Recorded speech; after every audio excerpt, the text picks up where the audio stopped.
right, hello everyone. People are still filtering in, getting connected. Take a moment. Those of you who are here already, where are you joining us from tonight? We're really excited that you're here. You can let us know in the chat, and if you have any questions, use the Q&A. And we're gonna get started in just a minute here.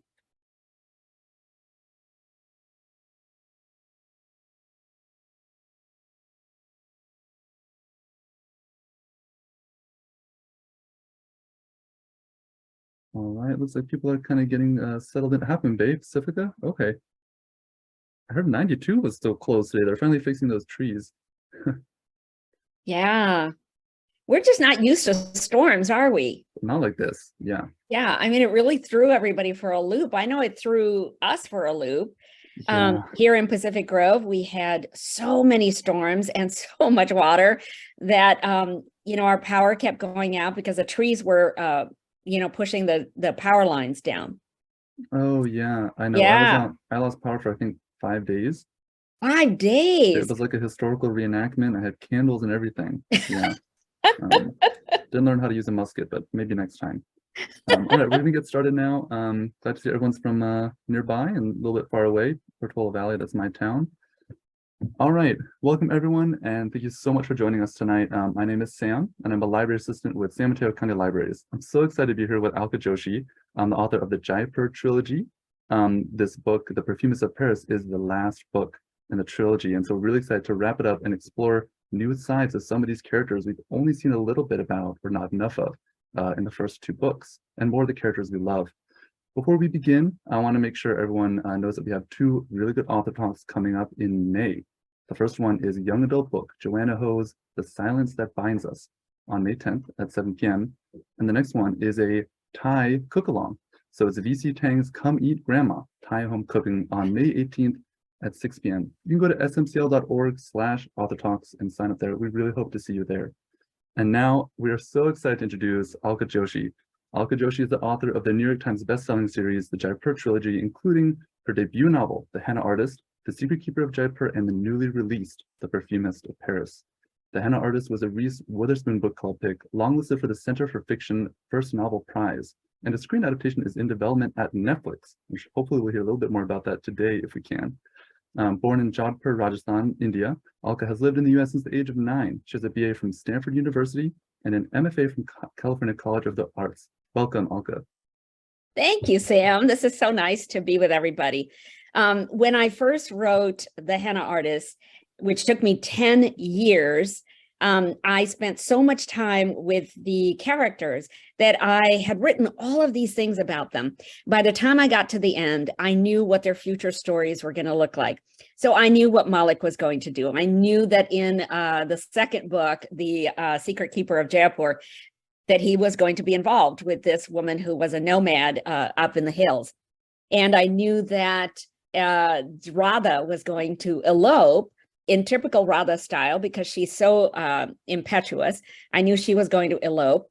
And with this French guy who was traveling through the Himalayas, he was trekking, which is very popular to do. And in 1974, she meets him, she follows him back to Paris, they get married, and she is working in the perfume industry. So I already knew this when I finished The Henna Artist. And so then when I had finished that book and it was off to the printers, I started working on book number 2 because Malik kept insisting that he needed a book of his own. So, okay, I already knew what his future story was. I had all of his backstory about where he was raised and who raised him and everything. So I got that book done. And then I realized that we don't have a book about the third main character. And so that's when I started writing The Perfumist of Paris. I never planned to do a trilogy. That was not in the game plan. I did not plan all of this out and say, okay, I'm going to do this. So what happened very organically with The Perfumist of Paris is that I knew where the story was going to go. And how I chose the professional perfume for her, is in the henna artist. As you know, she was very good at mixing very fine and very silky henna paste for Lakshmi.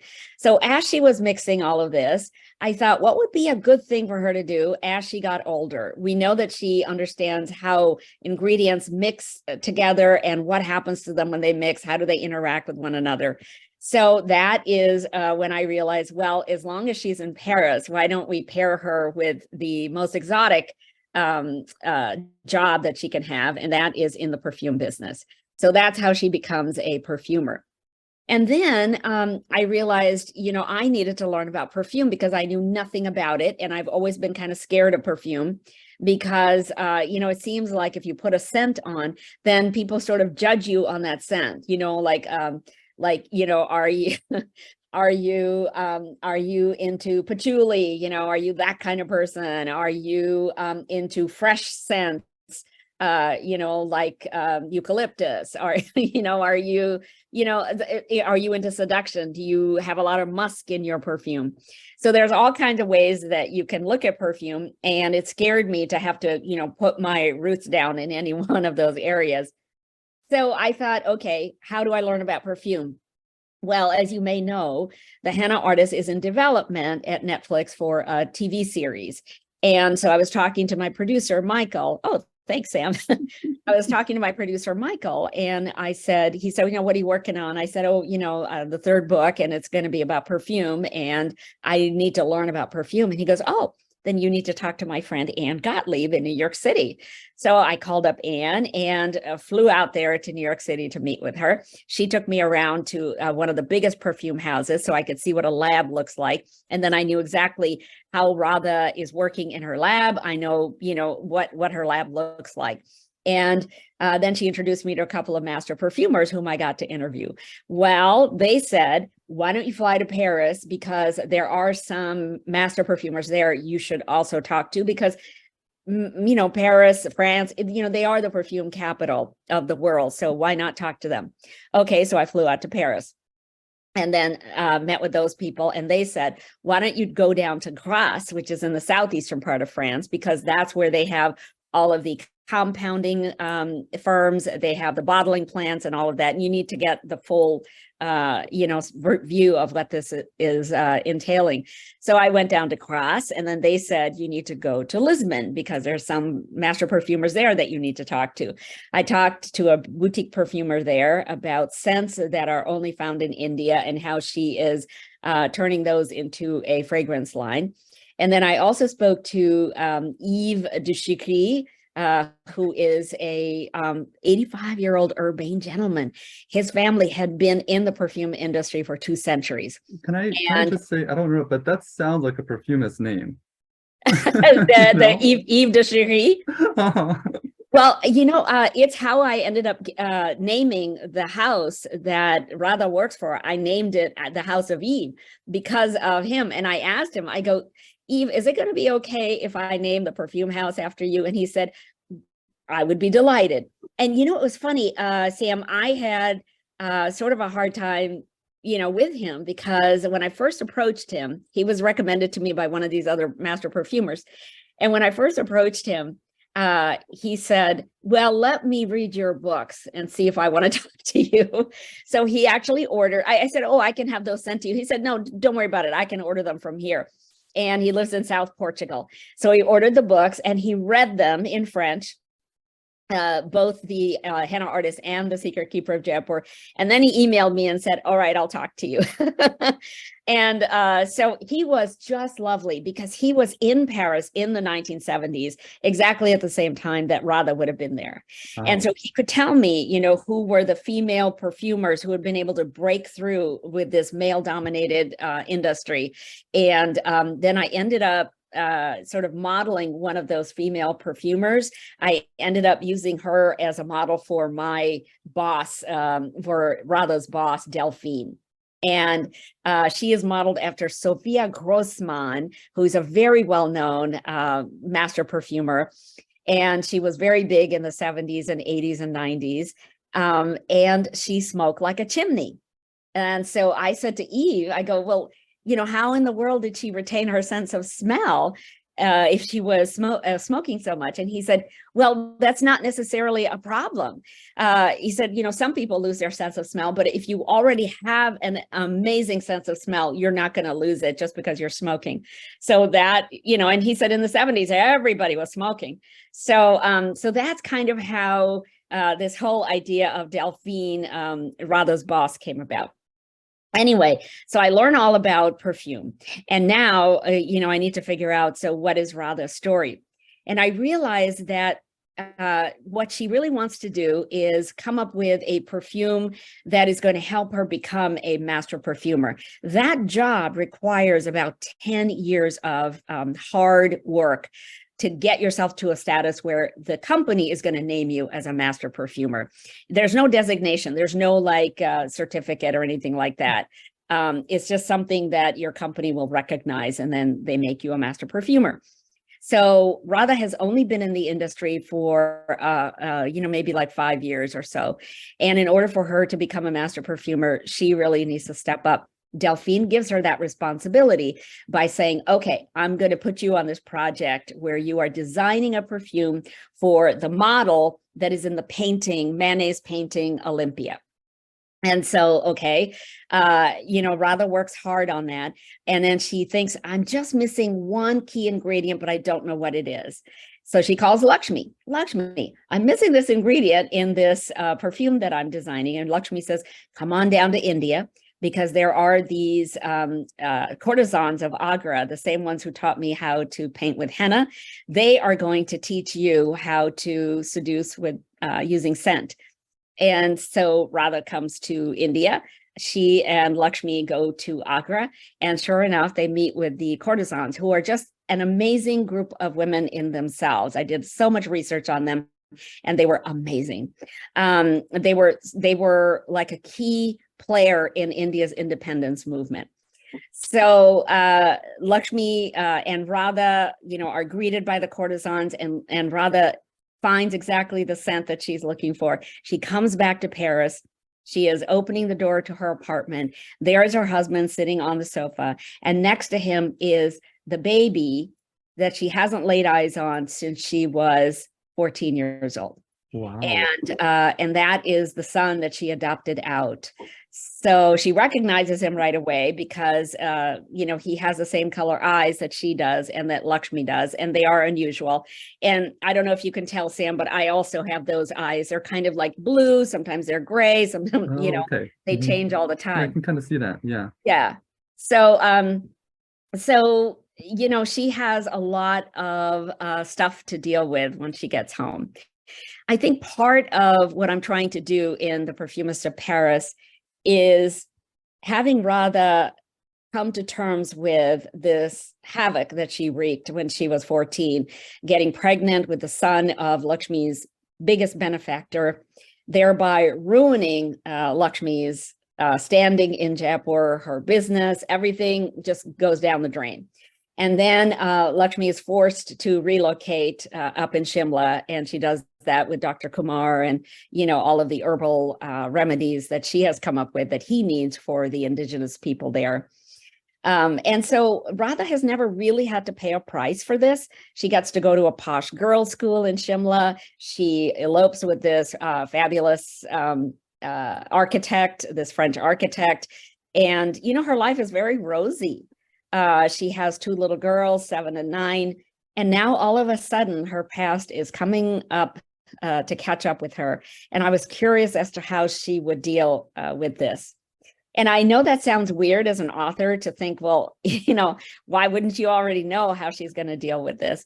But the cool thing about writing is that you have these characters who start doing things that you don't even anticipate. They are so well developed in my mind that they do things all of their own, all of their own volition. I don't even get involved. Yeah. And so, she has to figure out how she's going to deal with this boy whom she had never told her husband she had this baby. And, he might have been extremely liberal and thought, well, that's just absolutely fine. But I think that when you keep such a big secret in your marriage, and then the secret is revealed, there is a level of trust that has to be examined. And I think that that's what happens with Radha. So, the Perfumist of Paris is about fragrance and memories, and how those memories can lead to action. And then also how we deal with secrets that are revealed that we had kept bottled up for so long. And I think it's also about women and their fight for an independent life, or a life that says, I'm more than a mother, I'm more than a wife. I want to do things in my life that mean something to me. Maybe they don't mean anything to you, that's fine, but they mean something to me, and I want to spend some time and energy on them. And what I see, and that's what Radha is dealing with. Pierre, her husband, does not want her to work because he says, I make enough money. Why would you want to work outside the home? And remember, this is 1974. So there is, still a lot of male chauvinism going on and a lot of patriarchy. And then there is the mother-in-law, Florence, who is also not happy about Radha working outside the home, because she's never had to work outside the home. So she can't imagine why a woman would want to. And also Florence wants her daughters to be raised in a Catholic school, because that's what she is. And that's what Pierre ostensibly is. And Radha wants them to be raised in an international school, so they understand a lot of different nationalities, a lot of different ethnicities. And, she wants them to have that more of a global education. So there's a lot that she is dealing with. And I wanted to explore all of that, right? I think that what's interesting is that here is Radha in the 1970s dealing with work-life balance and the inequities in marriages. And here we are in 2023, and we're still dealing with this, right? We're still dealing with women who are struggling to have a life outside of the home. But then when they get home, they are the major caretakers still. The majority of women are still the ones who are going to determine whether the child has a dental appointment, when is the right time for them to sign up for swimming classes. If the child is sick, it's usually incumbent upon the wife to take time off to help, take them to the doctor. When there is a grocery list, when there's a grocery run to be made, the husband may do it, but it's the wife who usually makes the list. So there's a lot that women still are having to take care of at home. And women tell me this all the time. I had this one woman in my my MFA program when I was first learning to write novels. And she said to me that, I keep asking my husband, when is it going to be my time? Because I have raised the two kids. They were teenagers, going on to become teenagers. And her husband had a very important job with the government. And she wanted to study art, which is what she was doing before they got married. She's a really amazing artist. And she said, whenever there is a problem at home, I'm the one who has to step in and take care of the kids. Why is it always me? Why can't my husband, why do we have to consider his job as the more important job? Right. So, I really wanted to give women space to think about that in this novel. And I wanted Radha to be their sort of Joan of Arc. Well, and I have a question about that, which is that a lot of these issues that Radha deals around motherhood and career and the balance between those two things, like you say, people still deal with that. What's the benefit of looking back at a different time in history when things were both different, but also similar, Yeah, well, I think that the benefit is that we need to ask ourselves in the intervening 50 years, how much has changed? And if it hasn't changed, then we need to look at why. And what are we doing about it now? In the 50 years since Radha is dealing with it, I can say that, there are a lot more women who are becoming astronauts or chefs or, having major jobs in engineering or high tech. Yeah, we've allowed women to go into a lot of these high-powered jobs. But oftentimes when they get home, they're still having that other job, which is home care. And if they don't have that other job, if they don't want that other job, then there's a lot of trouble at home. And, divorces result as a result, they sort of result from a lot of this conflict. And I think, I think that, I think it's important to examine the historical changes that we might have made. And if we haven't made them, why? Why haven't we made them? Yeah, I think that's a very, I know one of your missions, right, as a writer is to kind of talk about the empowerment of women, in addition to the contributions of India to kind of world history, art, and culture.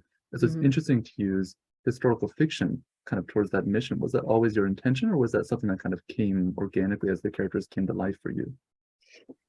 It came organically. The henna artist started as a way for me to write the story of my mother's alternate life, because she did not get to be empowered. She did not get to go to college. She did not get to have a career.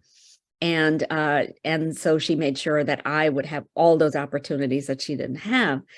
And I thought, what better way to thank her for that than to create a character like Lakshmi, who in 1955, when my mother was also a young woman, Lakshmi gets to do all these amazing things because she leaves her marriage.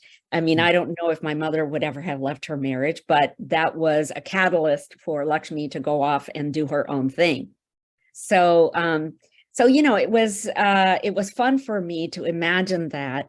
And in so doing, what I was really saying is women should be empowered to do whatever they want in their lives, the way that my mother made sure I was empowered. My mother never said to me, you better learn how to cook or you won't get a man.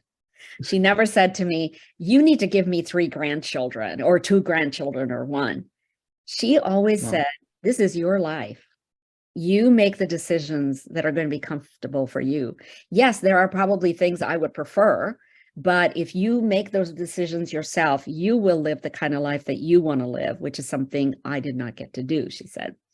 So I think I started with female empowerment just because I wanted my mother to be empowered through Lakshmi.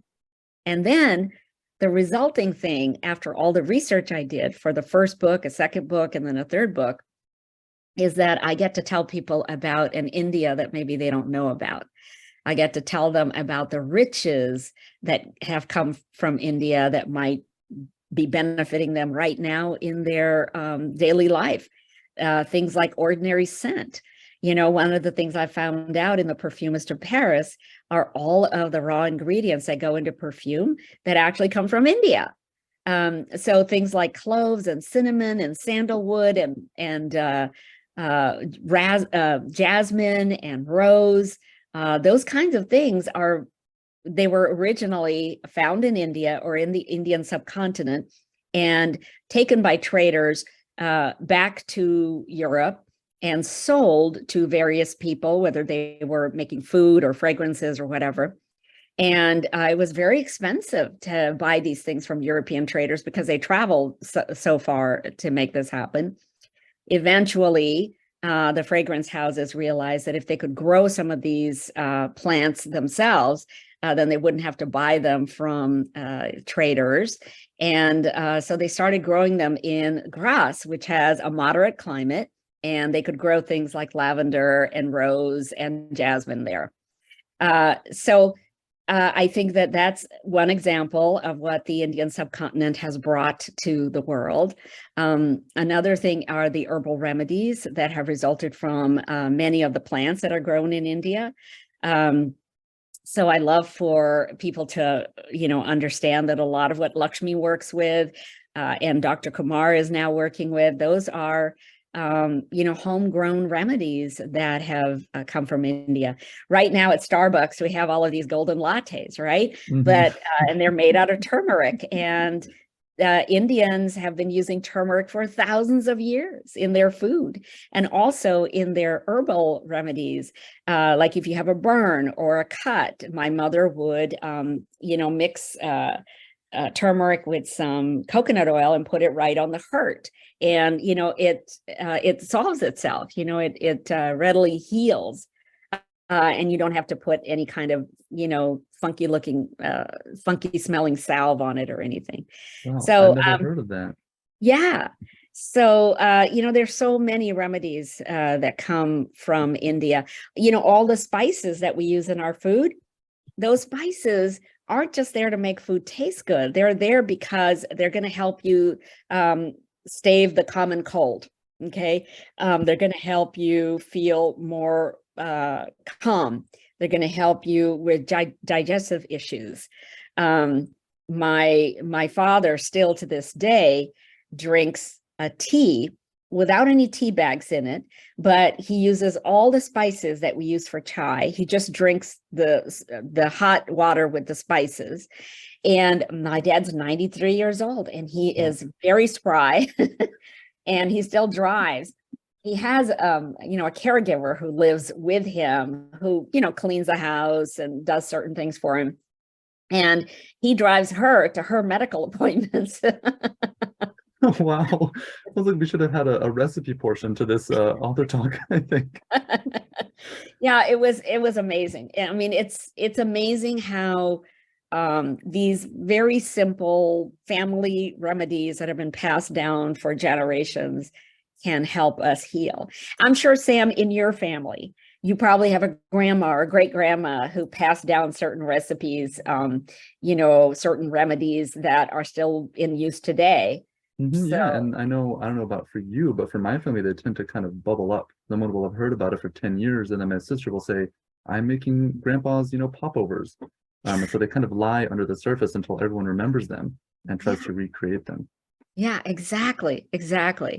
So, yeah, and then I think that in the Perfumist of Paris, we are also talking about putting these ingredients together to create scent that is then also going to either calm you or it's going to make you feel beautiful, or it's going to make you feel like this is the way I will entice somebody into my life.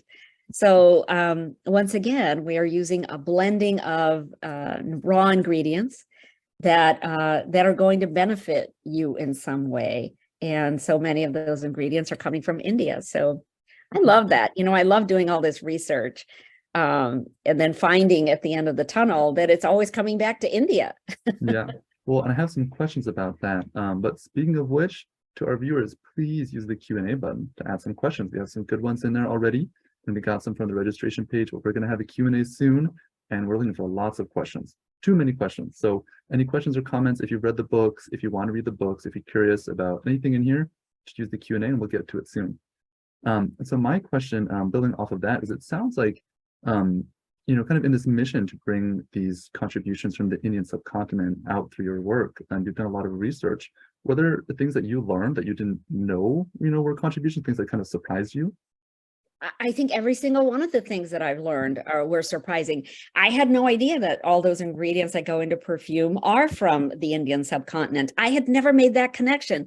In school, you learn all about the European traders. They were looking for the silk route. They were looking for the spice route. And, I never connected the fact that they were going to the Indian subcontinent, to the Mideast, sometimes to China to get all of these things. And because they grow so readily in those areas. And they had never heard of some of these scents before. Okay, here's an interesting little factoid. The cloves were traded for gold. They were so precious to the Europeans. Wow. They were traded for gold. Yeah, and they were brought back and they were spread all over the floor of the house to absorb foot odor. Wow. That's something that cloves do. Like, who knew, right? I did not know that. So, things like that were really surprising. I think something else that was surprising is what I learned about the courtesans. So let me tell you a little bit about that. And I researched this in the first book, but The first book, The Henna Artist, would have been about 600 pages if I had not been asked by my agent and all my editors, cut down, cut, and just make Lakshmi the major part of the story, because I had all this stuff in there about Radha, all this stuff in there about Malik, all this stuff in there about courtesans, everything I was learning. And they said, no, you just got to make Lakshmi the major character. Okay, so all of that stuff got cut out. What I learned about the courtesans in the first book was that they were like geishas. Okay, they were trained in the art of poetry and classical music, and they could dance classical forms. They were also, they played a lot of instruments, and just like geishas, they entertained that way. So men, either businessmen or maharajas or nawabs would be coming to these houses, and they would sit and smoke a hookah. Hookah doesn't have to be drugs, it's just it could be tobacco too. So they would smoke a hookah, they would sit down, and they would watch all this dance and music and everything. The courtesans were not common prostitutes. All right, so then what they do is they start collecting, money. They were really good with their money. They bought property. They had hotels. They had businesses. They had factories. They were some of the wealthiest people in India. So in 1857, when the Indians were first having their first mutiny to try to get the British out, it was the courtesans who helped finance that. Now, because that was a failed mutiny, the British, once they found out where the money had come from, where, some of the money had come from, they started penalizing the courtesans, and they started calling them prostitutes, which really hurt their, reputation. It destroyed a lot of the good feeling that they had built in the community.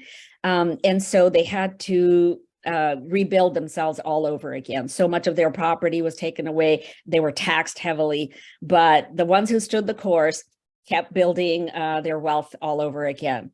And then they helped finance the next movement to get the Brits out, and that was the 1947 independence movement. So number one, they were very savvy with politics and their money. And number two, the women who came to the houses were usually finding refuge there. Just like Lakshmi in The Henna Artist was finding refuge with the courtesans because she was escaping an abused marriage, many of the women in a house are escaping an abusive marriage or maybe an abusive family. Let's say that they were 15 when they were forced into marriage and their husband died. And so forevermore, they were considered untouchable, basically, because they were widows. They had to shave their heads. They had to wear white for the rest of their lives, and they were only 15, right? And so some of them were escaping those kinds of situations. And some of them were just wanted to have a life of, where they were singing and dancing, and that's how they were making their living. And their families wouldn't want them to do that. So once a woman who was in the house had earned enough money to leave and to maybe finance her own house, she could do that. And so, yeah, there was no like jailing of these women. They could leave anytime they wanted. And these women were from everywhere. They were from Marrakesh. They were from, let's see, what's in Iran? What is, I'm having trouble coming up with a city in Iran. And Isfahan, and then they could be from Istanbul, they could be from China. They were from all kinds of different places, and they brought their dance, their art, whatever they had learned with them to these houses. So anyway, so that's something I did not know about the courtesans, and it was really fun to find that out. Wow, yeah, it sounds like it was so diverse in a lot of ways, and that they had so much empowerment in a certain way. I didn't know they were that influential either. So one question I had actually was, you talk about when you're talking to your master perfumist about how kind of to write a woman who's in the perfume industry at the time. I'm curious, what was the role of kind of What was the role of women with the ingredients coming from India in your research, in the kind of Indian side of the perfume trade? Did you learn much about that? Yes. As a matter of fact, I learned that for years now, India has not staked a claim on all of these ingredients that they've been lending to the fragrance industry. And young Indians are just starting to do that now. A lot of the young boutique perfumers are creating scents that are not necessarily meant to have this person, draw and attract, people to themselves. But the entire perfume industry now, including the Indian perfume industry, is building scents that that actually identify the wearer. Like, this is what I'm about. I'm about green. I'm about empowerment. I'm about sports. Whatever it is, it's sort of meant to give the identity to the person wearing the scent. So in Paris, in Lisbon, one of the women I met was one of these Indian women who is drawing from India all these raw ingredients to start her own fragrance line. And then along the way, I found one of the people who was very generous and gracious in giving me all kinds of information, including connecting me to Yves de Chiri, was Paul Austin. And he was starting a fragrance line with a woman in India. And this was all about using the raw ingredients of India and highlighting India's contribution to the West and to the world.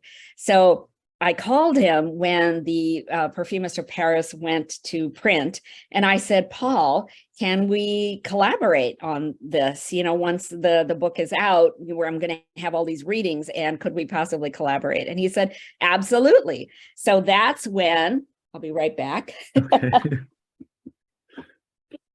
So that's when Paul ended up coming up with a particular box just for the Perfumist of Paris. And his brand is called Lila Nur. And inside this little discovery box is 7 samples of his perfume. Like, one is completely a rose perfume, one is jasmine, another is vetiver, and he's got all these. Another one is spices, like Indian spices. So it's really fun to be collaborating with him, because at every stop on my book tour, they have given out 20 of these to the first buyers of the book. Oh, wow. And I know. It's amazing how these things just sort of evolve, right? Like, I had never anticipated doing anything like this, but I thought, what a natural fix that would be, to have Indian ingredients in a perfume that he's already developing, and we can use them to distribute out to everybody. So that's been really, really fun. It's been a great thing to be able to do. That's a great connection. Did you know your life would involve this much perfume at this point? No, absolutely not. I've never been the perfume. I still don't wear perfume, frankly, because first of all, if I'm going to be around a lot of people, I don't want, people are very sensitive to scent. So, I don't want them to be overwhelmed by it. So I still don't do that. But yeah, there are scents that appeal to me, like sandalwood. I love sandalwood. I just love it. It's so soothing and calm, and it reminds me of going into temples in India. Mm-hmm. Yeah, and temples in India, they're very individual houses of religion. You don't go to a temple and have like a whole audience of people who are listening to a pundit. It's not like that.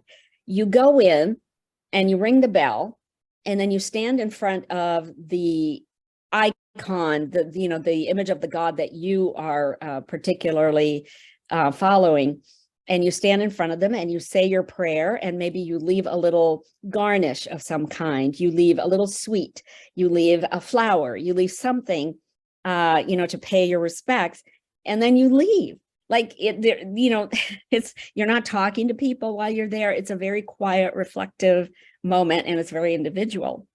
And I just remember going into those temples, and you just have this wonderful sandalwood fragrance everywhere, and it just lends to the peace of the place. And I like that. The other thing that I love, the other scent I love, is coconut oil. My mother used to put coconut oil in our hair, like after washing our hair, she would put coconut oil in it, and it makes your hair really soft, Mhm. and it puts a sheen in it. It's really, I used to use it. comforting. Yeah, Yes. it works really well. Yeah, I used to use that also for one of my scents. I used to use a little bit of safflower seed scent. Very random. Really? It's floral and it was a little earthy. Yeah, I don't know. You can be surprised what these things say about you. What, and you use it in your hair? I would actually use it a little bit on my neck. This is becoming very personal about my cosmetics, but yeah, I used to. I don't know why I stopped. Yeah, the coconut oil thing is real. People used to always tell me my hair was smooth and smelled nice. Yeah, Wow. so that's very And real. Sam, the thing I find is that the more natural ingredients you use, the more chemical smell you can get from stuff that doesn't have any natural ingredients in them, like you become really sensitive to chemically smells. Like, I definitely can smell chemical in the air if it doesn't have like a big natural raw ingredient in it. Right. Yeah. So I want to get to one or two of our audience questions. By the way, everyone, there's still time to use the Q&A. If you hit that Q&A button on the bottom of your screen, maybe around here, or maybe it's here for you, or you can hit those three dots and then hit the Q&A. So one question we got in was someone was asking, how did you learn so much about the architecture and construction for The Secret of Jaipur? Oh, my father is a civil engineer. So did he consult So with you? Would you ask him questions, or did he give you an absolutely. overview? Yes. Yes. I said, okay, Dad, I'm thinking about, there is a big movie house in Jaipur. It's called Rajminder, and that became my model for the Royal Jewel Cinema. And it's been around for years, and it was started in the 1950s, late 1950s, early 1960s. And it was the theater that people would come miles around to this theater, and it held 1,000 people. And so, I mean, I remember going to this theater, and I said, Dad, what would happen to make that theater fall down? Like, what kind of construction errors would there be? And so he was talking over the whole thing with me about, bricks and mortar and cement and blah, blah, blah. And so I thought, oh, okay. Then I remembered that there were kilns. Anytime that you go to India, when you go on the highways, you see around you farmland, and then every now and then you'll see this chimney come up, and it's really the kiln. And there are little brick factories everywhere. Like maybe a farmer will have on the side a little brick factory.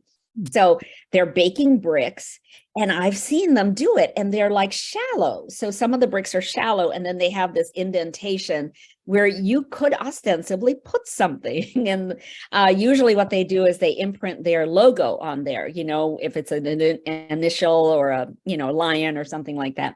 And I thought, well, what if they didn't do that? And then they stuck something in there, and that's what made the bricks less sturdy. And I asked my dad, I go, would that happen? And he goes, yeah, sure. Mm-hmm. Oh, And wow. He sounds like the perfect writer's resource for what you were writing. I'm so lucky. I am really lucky. And then, for my herbal remedies, if I want to make sure that they are real, I ask my older brother, who is a doctor, and I go, hey, what is that stuff called when women want to hold on to an egg, what in their bodies? And he's like, oh, progesterone, so there's stuff that I ask, him about. My husband is a writer, so he is my first editor, and he will go through my draft and make corrections in grammar. He also taught me the rhythm of words, which I didn't learn in my MFA program at all. Nobody ever talked about that. But he said, when you write a paragraph, there is a rhythm in the words, and you need to be conscious of it so that when you're going through and writing, make it like it's a poem, da da da da da da da, like that. And so, yeah, I'm really lucky in all the resources I have around me. Oh, that's so great that you have people in your life helping you with that. You don't always have to go to Paris or have someone in Portugal read your books too. No, but guess what?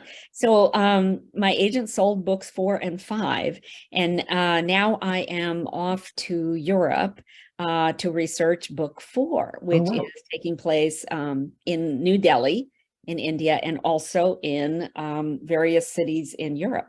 Is Mhm. that book 4 in this series or is it separate? No, No, it's separate. outside of the series. I remember when I first started calling it a trilogy, my editor said, wait, wait, wait. If you call it a trilogy, it means it ends after book 3. And I said, yeah, yeah. I mean, I think I'm done. And so she said, no, no, no, don't do that, because that kind of cuts it off. And she said, you could go on with these people for a really long time, just like J.K. Rowling did with the Harry Potter series. And I said, no, I think I'm kind of done for now. Maybe later I might entertain coming back with another book in the series, but so she said, okay. And the books 4 and 5 will not be part of the trilogy, but they'll still be historical fiction, and they're taking place in India as its root. So this next one is taking place in 1937. Wow. Yeah, yeah. That's such a different time period. You'll have to research a lot more even about the same things because Yeah. so And I've someone already done, yeah, I was just going to say, Sam, I've already done so much research and found all of these professors and academicians who know about that era. I even found somebody in Prague, which is one of the cities that we're going to in book number 4. I found this 96-year-old gentleman who told me all about what was happening in Prague wow. in the late 1930s. I mean, there's just so much good stuff out there. If you go from one person, they refer you to another person and another person, and finally you get to a kernel of a real nugget of fabulousness that you can put in your book. Wow. Well, also, so that did address actually one of our viewer questions. Someone was asking about if they'll see the characters again in the trilogy, but they also were curious, how is the Netflix adaptation of The Henna Artist going?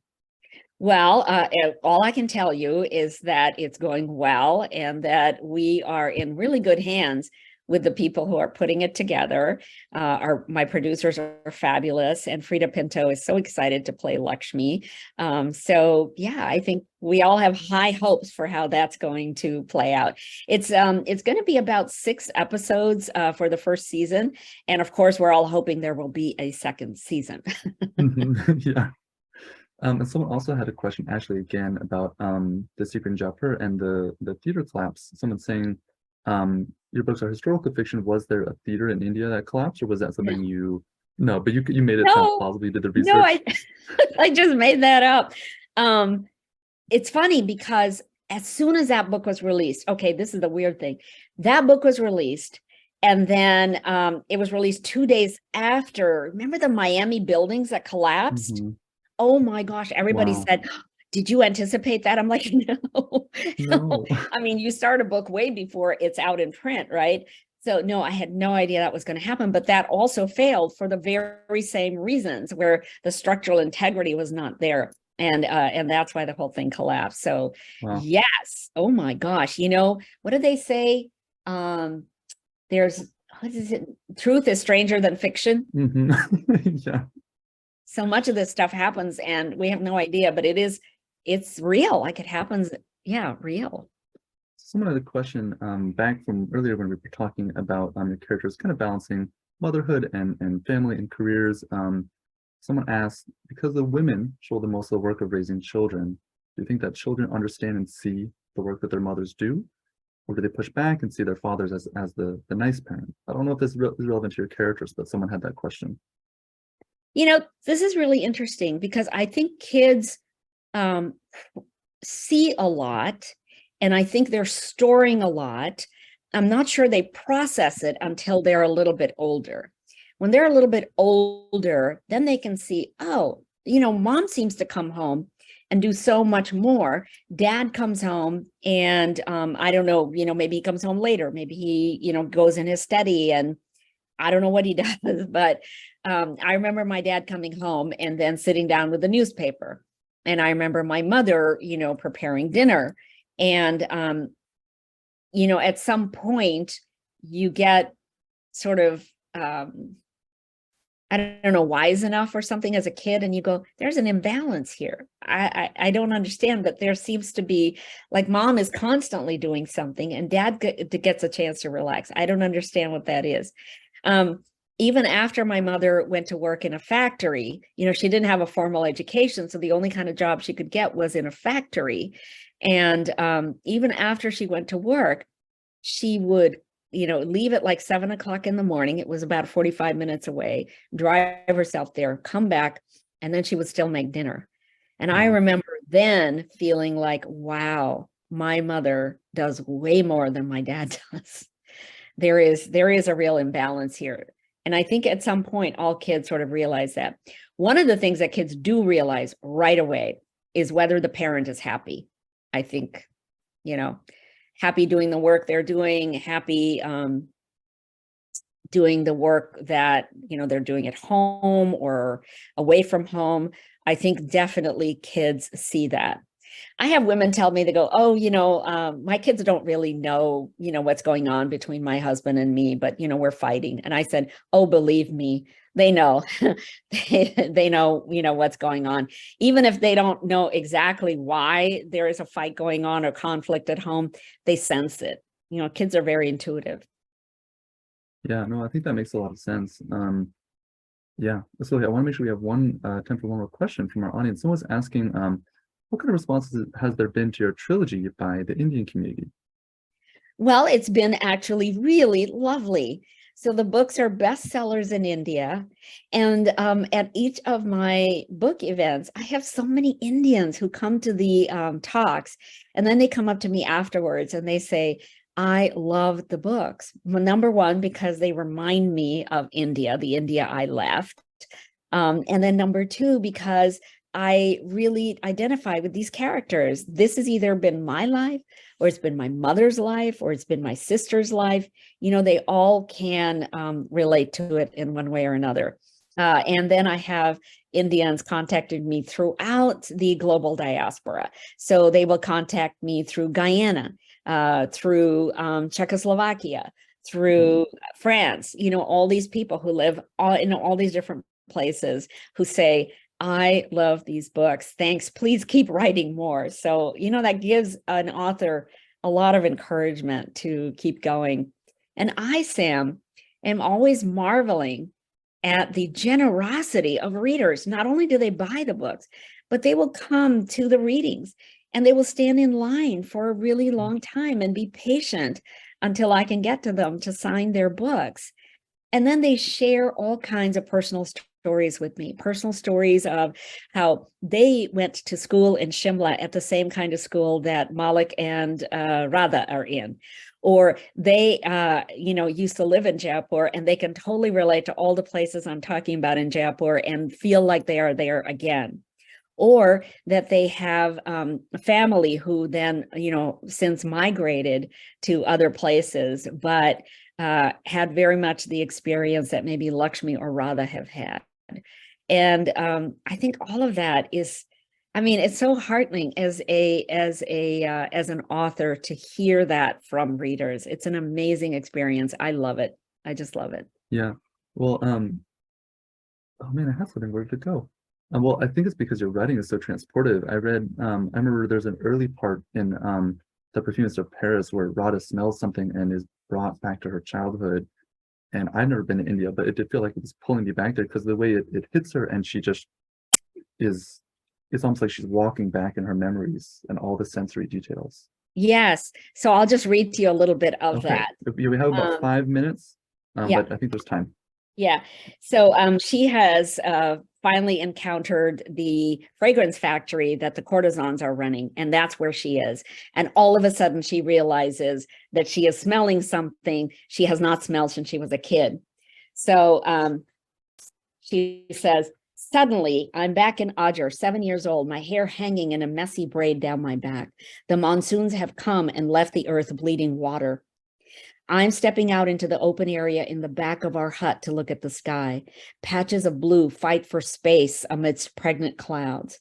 On the ground in front of me, the 3 metal pails I'd left out overnight have filled with rainwater, which means I won't have to fetch water from the farmer's well for several days.